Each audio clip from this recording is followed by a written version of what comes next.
Just 8 months before the outbreak of World War II, a series of terrorist attacks, as skillfully coordinated as any by Al-Qaeda, were felt all over England.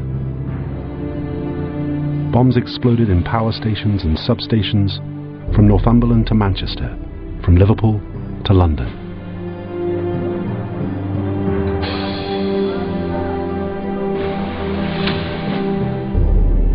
This was the work of the IRA, the Irish Republican Army, the notorious terrorist group fighting for a united Ireland. And this campaign was part of something that they called the S Plan. S stood for sabotage. In Britain, there was outrage. In response, the police arrested 66 terrorists and seized 1,500 sticks of gelignite, along with 2 tons of the highly explosive potassium chlorate. But the bombing went on.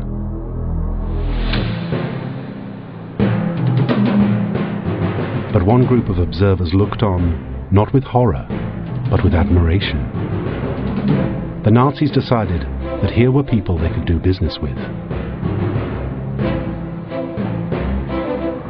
War with Britain was just months away, and these terrorists looked like they could be useful. So they began to search for someone they could trust to track down these potential allies.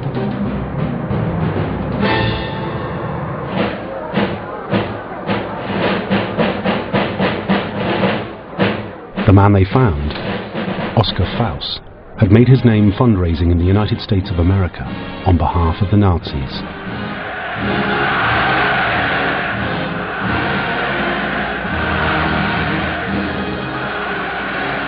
Before it entered the war, the USA had its own pockets of Nazi support, particularly in Chicago and New York.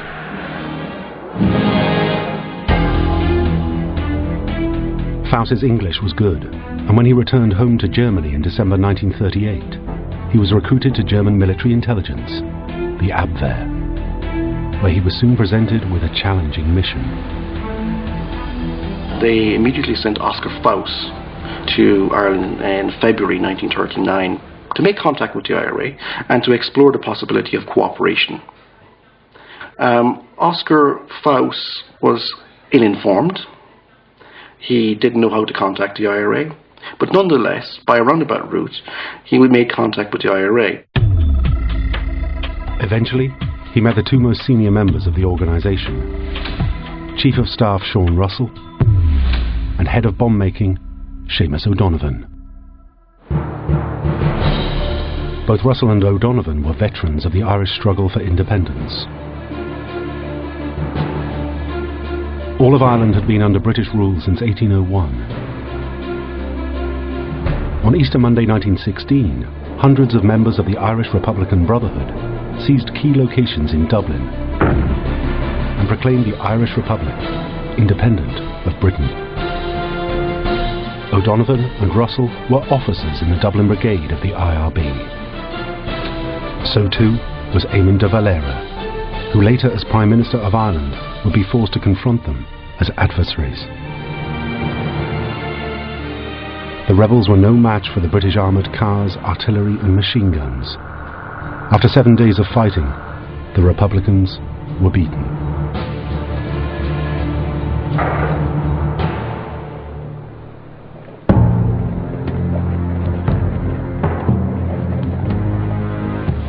The IRB lost over 300 men, and more than 3,000 were arrested and interned. Among them, Sean Russell, Seamus O'Donovan, and Eamon de Valera. But they were lucky. 15 were executed without trial. The legacy of the Rising was to drive many more Irish into the hands of the Republican movements.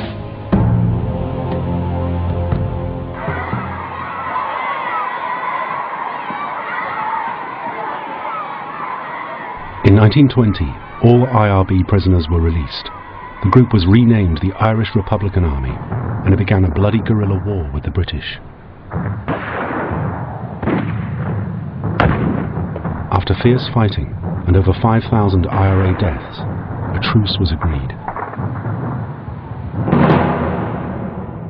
In 1921, the Anglo-Irish Treaty was signed, creating an independent Ireland in the south, but the 6 counties of the north would remain under British rule.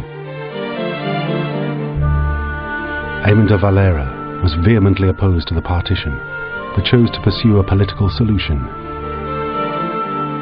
He would become Prime Minister in 1932.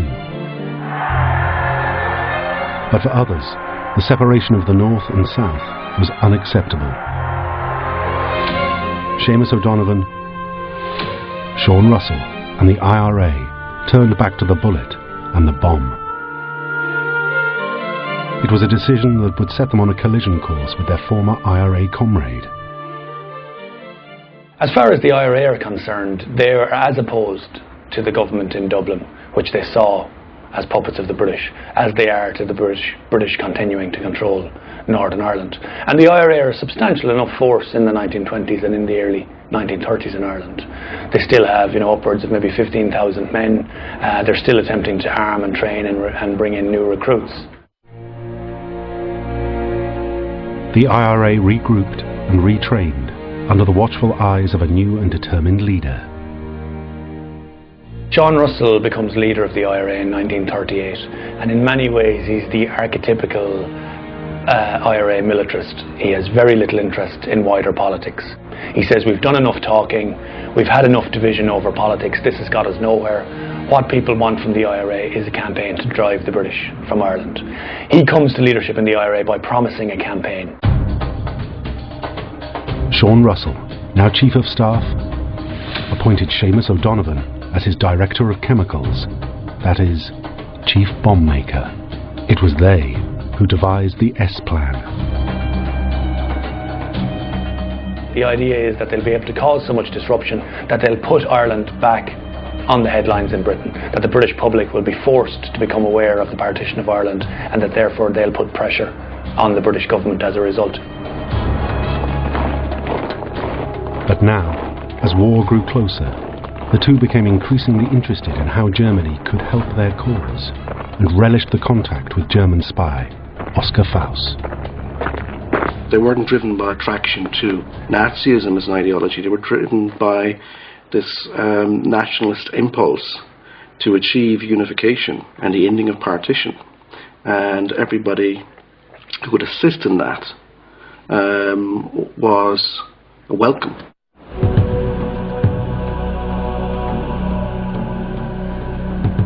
On the basis that my enemy's enemy is my friend, O'Donovan made 3 trips to Germany in 1939 to meet German intelligence, the Abwehr. He was always escorted by his new German friend, the Nazi spy, Oskar Faust. At the first meeting in February, he discussed the supply of German arms and ammunition, but the Germans were not convinced, and he returned to Ireland armed only with a code name, Agent Hero. With Oskar Faust he went back in April 1939 and again in August, where this time he was taken more seriously. At this last meeting at the German Foreign Office was Joseph McGarrity, an American IRA fundraiser. Seen here with Sean Russell in New York City, McGarrity is thought to have provided the cash to fund the S-Plan. McGarrity's job was to show the Nazis that there would be cash to back up the IRA's actions.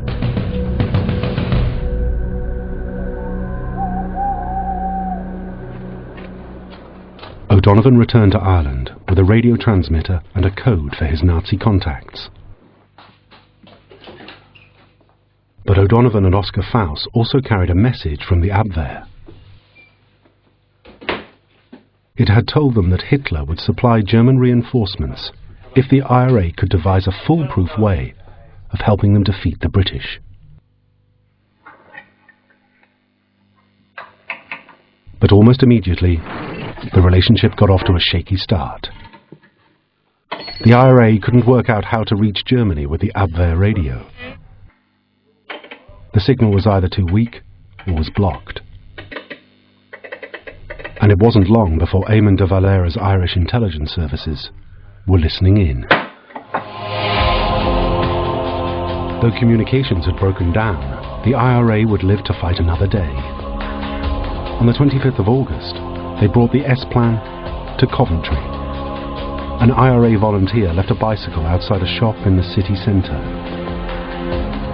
In the basket was 5 pounds of high explosive. The timer was set for 2:30 in the morning, but the bomber planted the device at midday, and the bomb went off in the afternoon.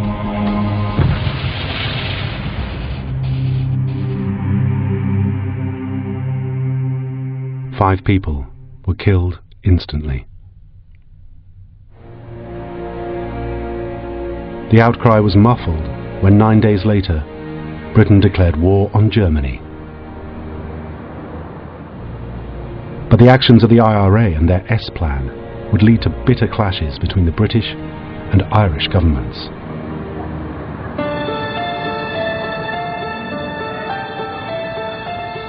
Because the war created huge problems for Irish Prime Minister Eamon de Valera. The former IRA freedom fighter knew that it was politically unacceptable to support his nation's former rulers. De Valera had to tread a fine political line. Though the Irish were certainly not pro-British, they also didn't want the Nazis to succeed. It was simply not possible for de Valera's Irish Republic to join Britain as an ally, though in fact many individuals did join up in the struggle against Hitler. De Valera decided that Ireland should remain neutral. De Valera angered the British because the German and Japanese embassies remained open for business in Dublin. They were an obvious security risk. And de Valera also refused to allow the British to use Irish ports as bases, an act that caused great concern in the Royal Navy. While the loss of the use of the Southern Irish ports is a severe handicap to the Navy in its ceaseless life and death struggle in the Atlantic, their acquisition by Germany would be a disaster. The Southern Irish ports were critical because before the war they had kept Britain supplied with food and equipment.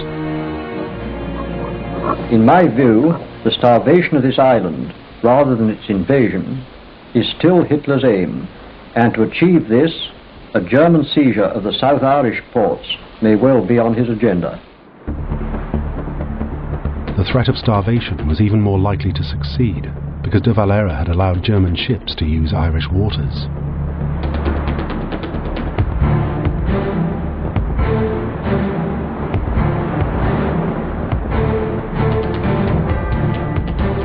British convoys bringing supplies across the Atlantic were forced to divert to the longer northern approaches, leaving them vulnerable to attack by German U-boats. The Battle of the Atlantic would eventually be won, but only after the loss of over 3,500 ships and more than 30,000 men. The hour of victory is postponed, and therefore soldiers as well as sailors go to their graves, with every ship sunk in the Battle of the Atlantic. Yet Mr. de Valera will not budge. But the one thing he did agree to was to turn on the IRA. And in December 1939 came an event that left de Valera in no doubt he had to act. 2 days before Christmas, a crack IRA team raided the Irish Army magazine fort in Dublin and stole over 1 million rounds of ammunition.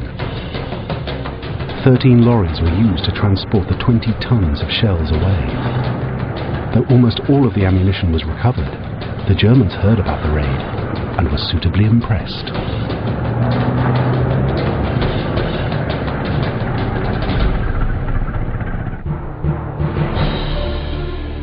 In response, de Valera and his government passed new emergency legislation, nominally to thwart any invasion by the Nazis, but in reality to crack down on the IRA.